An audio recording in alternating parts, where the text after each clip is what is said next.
বান্দারে আমি আল্লাহ না তোরে এত নিয়ামত দিয়া সুন্দর করে বানাইলাম। এই আসমান বানাইয়া কোরআনের কোথাও বলি নাই আসমান সুন্দর করে বানাইছি, জমিন বানাইয়া কোথাও বলি নাই জমিন সুন্দর করে বানাইছি, গোটা সৃষ্টি জগৎ বানাইয়া কোথাও বলি নাই সুন্দর করে বানাইছি। কিন্তু মানুষ রে তুই 3.5 হাত তোরে বানাইয়া কোরআনে একটা নয় দুইটা নয় 4টা কসম করে বলছি তোরে সুন্দর করে বানাইছি।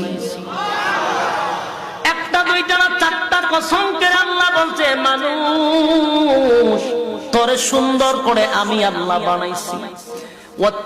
তিন ফলের কসম, জাইতুন জাইতুন ফলের কসম, তুর সিনিনা সিনাই পর্বতের কসম, ওয়াহাজাল বালাদিল আমিন পবিত্র মক্কা নগরীর কসম। 4টা কসম করে আল্লাহ বলেন লাকাদ খালাকনাল ইনসানা ফি আহসানি তাকওয়িম।